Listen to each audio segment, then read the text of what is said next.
छत्रपती शिवराय व्यासपीठावरील आजचे सत्कारमूर्ती आपल्या रत्नागिरी जिल्ह्याचे पालकमंत्री, महाराष्ट्र राज्याचे उद्योगमंत्री आणि मराठी भाषा मंत्री सन्मान्य उदयजी सामंत, दुसरे आपले मत्स्य विकास आणि बंदरे विकास मंत्री श्री नितेशजी राणे, तिसरे आपले गृहराज्यमंत्री अशी ज्यांच्याकडे पंचायत वगैरे बरीच खाती आहेत ते योगेशजी कदम, विधिमंडळातील माझे ज्येष्ठ सहकारी सन्मान्य शेखरजी निकम, विधिमंडळातील माझे सहकारी भैया शेटावर बसलेली सर्वच मान्यवर मंडळी आणि उपस्थित सर्व भाविक बांधवांनो, भगिनींनो आणि सहकारी मित्रांनो, आज गजानन महाराजांचा प्रकट दिन आहे. गजानन महाराजांचा प्रकट दिन याचा अर्थ असा की गजानन महाराजांचा जन्म कुठे झाला, गजानन महाराजांचे जन्म कोणाच्या पोटी झाला, तो कधी झाला हे निश्चित कोणाला सांगता येत नाही. परंतु अक्कलकोट महाराज यांच्याकडे एक पितांबर अवस्थेमधला एक छोटा मुलगा हा अक्कलकोट महाराज यांच्याकडे जाऊन पोहोचला आणि अक्कलकोट महाराजांनी सांगितलं, जा बुलढाण्यामध्ये शेगाव गावामध्ये जा आणि शेगावमध्ये जाऊन त्या ठिकाणी धर्माचा प्रसार कर, समाजकार्याचा आणि समाजाचा उद्धार कर. आणि त्या काळामध्ये हा 30 वर्षाचा एक पितांबर अवस्थेमधला तरुण ज्या वेळेला शेगावमध्ये आला आणि शेगावमध्ये लोकांच्या उकिरड्यावर कचऱ्यामधलं अन्न वेचून आणि गाई गुरांना ठेवलेलं पाणी पिऊन ज्या वेळेला त्या भागामध्ये वावरायला लागला, तेव्हा समाजातल्या नेहमीच काही प्रवृत्ती असतात, त्या प्रवृत्तीने त्यांची टिंगलटावाळी केली. परंतु हळूहळू त्यांचा चमत्कार, साक्षात्कार आणि अक्कलकोट महाराजांनी त्याच्यामध्ये काय हेरलं होतं, काय पाहिलं होतं, त्याचा दृष्टांत त्या भागातल्या लोकांना व्हायला लागला. आणि म्हणून तो जो प्रकट दिन आहे ते अचानकपणे त्या ठिकाणी प्रकटले, म्हणून त्या दिवसाला प्रकट दिन म्हणतात. आणि तो आजचा हा प्रकट दिन आहे. हा प्रकट दिन नरेंद्राचार्य महाराजांच्या रूपानं पुन्हा या ठिकाणी आपल्या सर्वांच्या समोर येतोय.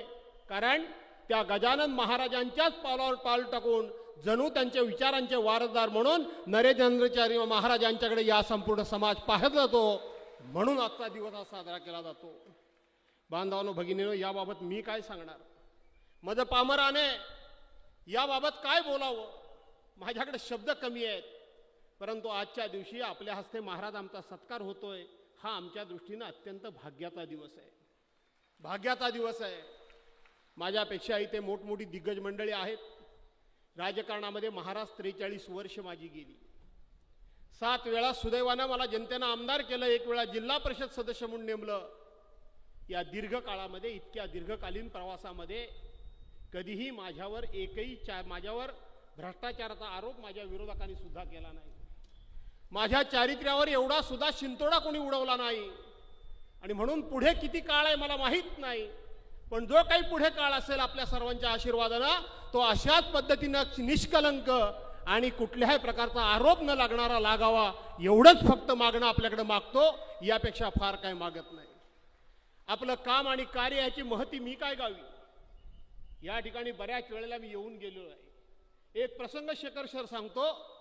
या जिल्ह्याचा पालकमंत्री उदयजी मी होतो आणि नरेंद्राचार्य महाराजांच्या कार्यक्रमाला मी इथं आलो आणि मुंबईत पोहोचण्यापूर्वी त्यावेळेला एवढा इलेक्ट्रॉनिक मीडिया प्रभावी नव्हता, पण होता.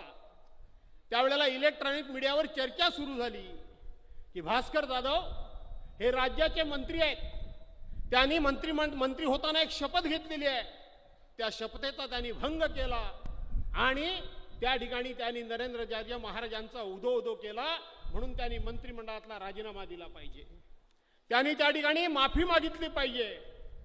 आणि मग ज्या वेळेला त्यांनी मला त्या चर्चेमध्ये बोलावलं, महाराजांना आठवत असेल मी त्या चर्चेमध्ये गेलो.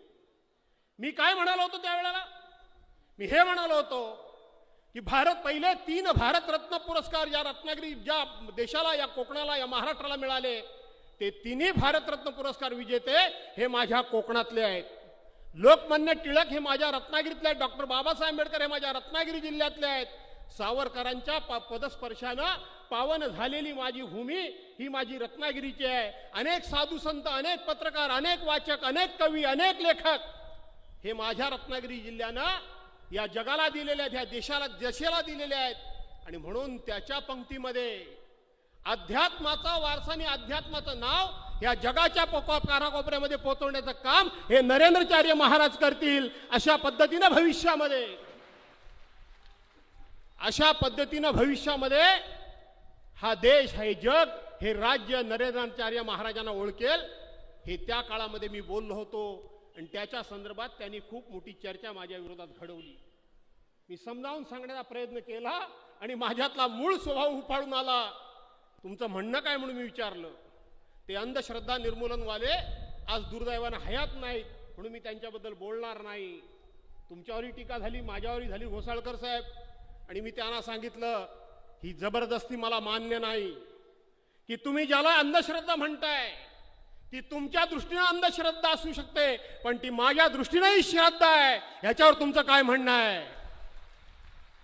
नरेंद्राचार्य महाराज हे माझ्या दृष्टीने श्रद्धा आहे हे ज्या वेळेला मी ठणकावून त्यांच्या चॅनल समोर सांगितलं, त्यावेळेला चर्चा करणारे आणि चर्चा घडवून आणणारे आणि अँकर त्यांनी स्पष्ट सांगितलं की तुम्ही तुमच्या भूमिकेशी जर ठामच असाल तर चर्चा इथं थांबली. आता ह्याच्या पुढे तुमच्याशी बोलण्यात काय अर्थ नाही. मी म्हटलं तुम्ही म्हणाल ती श्रद्धा आणि तुम्ही म्हणाल ती अंधश्रद्धा आम्ही मानायला तयार नाही. तुमची अंधश्रद्धा असू शकते, ती माझी श्रद्धा असू शकते, माझी श्रद्धा असू शकते, ती तुमची अंधश्रद्धा असू शकते. अशा प्रकारचं तुमच्या विचारांचं ओझं तुम्ही आमच्यावर लादू शकत नाही. तो प्रसंग आज मला या ठिकाणी सांगावासा वाटला आणि म्हणून आजचा सत्कार हा आमच्या दृष्टीनं महाराज अत्यंत महत्त्वाचा आहे. सत्कार करणं ही आपल्या देशाची संस्कृती आहे, परंतु या सत्कारामधले 3 सत्कार हे अत्यंत महत्त्वाचे आहेत. त्यातले 2 सत्कार हे रामायणातले आहेत आणि 1 सत्कार हा महाभारतातला आहे. 2 सत्कार रामायणातले आहेत आणि 1 सत्कार महाभारतातला आहे. मला वाटतं त्यातला 1 सत्कार खारुताईचा केलेला सत्कार, मी डिटेल्समध्ये सांगत नाही. खारुताईचा प्रभू रामचंद्रांनी केलेला सत्कार, छोट्याशा कामाचा प्रभू रामचंद्रांनी केलेला सत्कार. मला असं वाटतं आज हा सत्कार आम्ही सुद्धा केलेल्या छोट्या कामाचा आपल्यासारख्या रामानंदाचार्यांकडून व्हावा. म्हणजे खारुताईचा प्रभू रामचंद्रांनी केलेला सत्कार जसा महत्त्वाचा तसा आमच्या दृष्टीनं महत्त्वाचा. एवढंच या सत्काराबद्दल माझ्या भावना व्यक्त करतो आणि आपल्या सर्वांची रजा घेतो. जय गुरुदेव. खूप खूप धन्यवाद साहेब. आणि यानंतर मी विनंती करते माननीय योगेशजी कदम साहेब, आपल्या महाराष्ट्र राज्याचे गृहमंत्री, कृपया त्यांनी आपलं मनोगत व्यक्त करावं. श्री गुरुदेव.